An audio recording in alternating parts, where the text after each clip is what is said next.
Assalamualaikum warahmatullahi wabarakatuh. Perkenalkan, nama saya Aprianti Puspitasari, NPM 18040410227, jurusan Ekonomi Syariah IAIN Metro Lampung. Baik, di sini saya akan sedikit menjelaskan tentang materi yang berjudul Uang Elektronik dan Digital Perspektif Islam. Uang elektronik dan digital. Uang adalah standar kegunaan yang terdapat pada barang dan tenaga. Untuk uang didefinisikan sebagai sesuatu yang dipergunakan untuk mengukur tiap barang dan tenaga. Misalkan harga adalah standar untuk barang, sedangkan upah adalah standar untuk manusia, yang masing-masing merupakan perkiraan masyarakat terhadap nilai barang dan tenaga orang.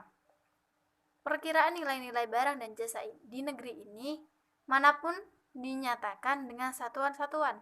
Maka satuan-satuan inilah yang menjadi standar yang dipergunakan untuk mengukur kegunaan barang dan tenaga yang kemudian menjadi alat ukur dan disebut dengan satuan uang. Seiring dengan kemajuan zaman, bentuk pembayaran dengan uang pada hari ini mengarah kepada sesuatu yang lebih praktis dan tidak memiliki wujud sama sekali. Hanya berupa kode digital yang berada di server kartu chip atau smartphone seseorang yang disebut dengan uang elektronik atau mata uang digital.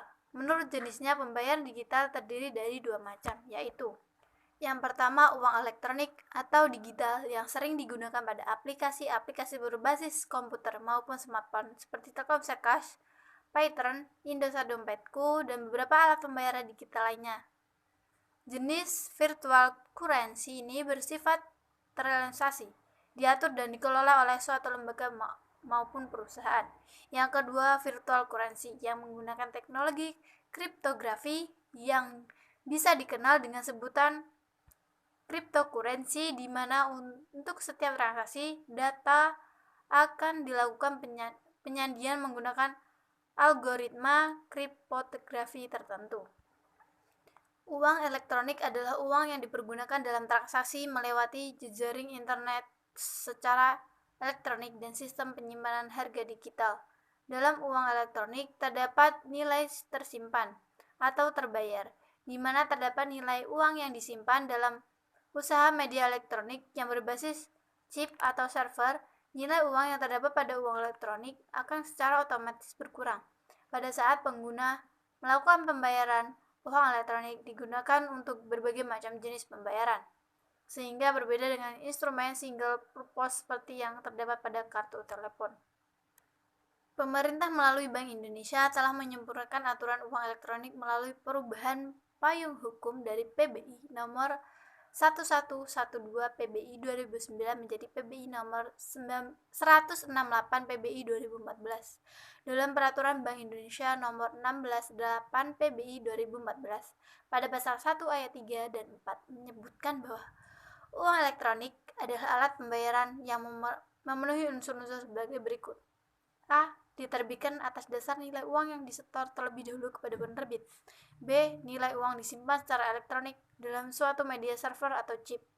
C. Digunakan sebagai alat pembayaran kepada pedagang yang bukan merupakan penerbit uang elektronik tersebut. D.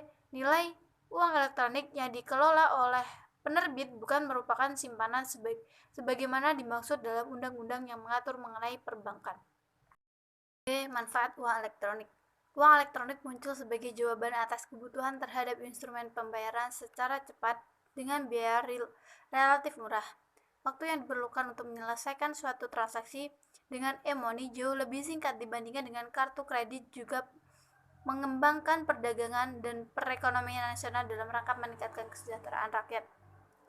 Manfaat uang elektronik diantaranya yang pertama, memberikan kemudahan dan kecepatan dalam melakukan transaksi pembayaran tanpa perlu membawa uang tunai. Yang kedua, tidak lagi menerima uang kembalian dalam bentuk barang seperti permen akibat pedagang tidak mempunyai uang kembalian bernilai kecil atau receh. Yang ketiga, sangat applicable untuk transaksi massal yang nilainya kecil namun frekuensinya tinggi seperti transportasi, parkir, tol, fast food, dan lain-lain. Yang keempat, risiko keamanan terkait uang seperti kehilangan, kecurian, penipuan, dan persoalan-persoalan lainnya akan berkurang selama media non-tunai yang digunakan. Yang kelima, sistem pembayaran non-tunai lebih efisien, memungkinkan masyarakat dan perusahaan-perusahaan untuk menekan biaya operasionalnya, seperti biaya transportasi untuk menyetorkan uang ke bank serta biaya pengawalannya. Jenis-jenis transaksi dan macam-macam uang elektronik. Yang pertama, jenis-jenis transaksi e-money. Terdapat 5 jenis transaksi e-money, diantaranya ialah A. Penerbitan dan pengisian ulang. Pengisian nilai uang ke media uang elektronik dapat dilakukan terlebih dahulu oleh penerbit sebelum dijual kepada pemegang. Untuk selanjutnya, pemegang dapat melakukan pengisian ulang. B. Transaksi pembayaran. Dilakukan melalui pertukaran nilai uang dalam bentuk data elektronik dengan barang antara pemegang dan pedagang dengan menggunakan protokol yang telah ditetapkan sebelumnya. C. Transfer. Fasilitas pengiriman nilai uang elektronik antara pemegang uang elektronik melalui terminal-terminal yang telah dilengkapi dengan peralatan khusus oleh penerbit. D. Tarik tunai. Fasilitas penarikan tunai atas nilai uang elektronik. E. Refund atau redeem. Penukaran kembali nilai uang elektronik kepada penerbit. Macam-macam e-money.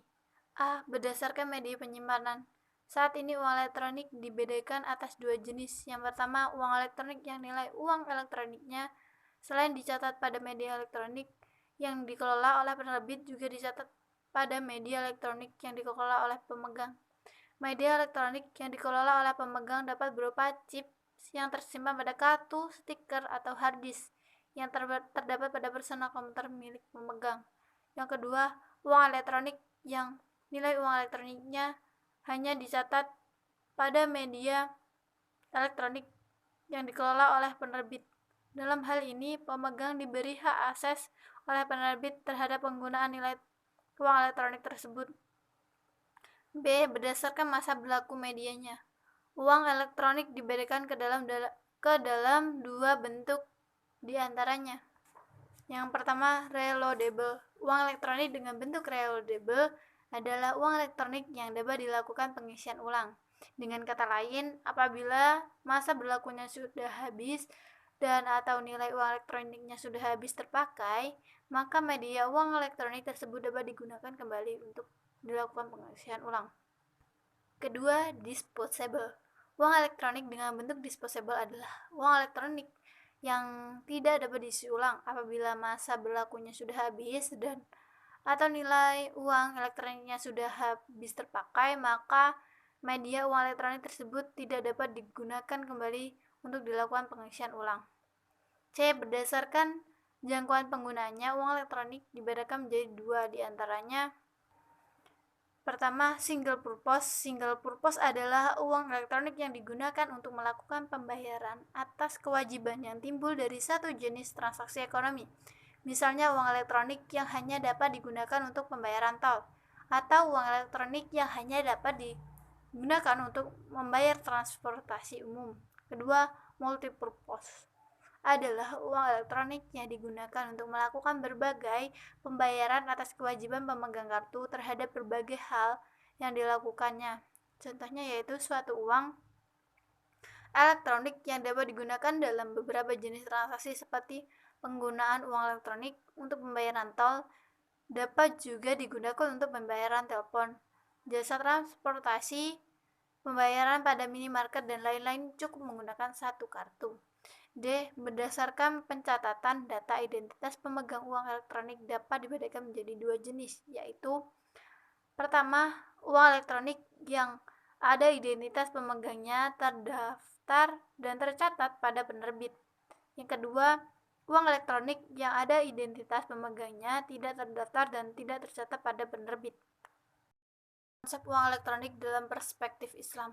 Perkembangan uang elektronik mendapatkan tanggapan oleh para ulama dengan dikeluarkannya fatwa nomor 11 DSN MUI 2017 tentang uang elektronik syariah. Dalam fatwa MUI ditentukan bahwa dalam pengadaan dan pemanfaat uang elektronik dihindari dari segala transaksi riba, gharar, dan riswah. MUI memutuskan menetapkan fatwa tentang uang elektronik syariah dengan beberapa ketentuan umum sebagai berikut. Yang pertama, uang elektronik adalah alat pembayaran yang memenuhi unsur-unsur berikut. A. diterbitkan atas dasar jumlah nominal uang yang disetor terlebih dahulu kepada penerbit.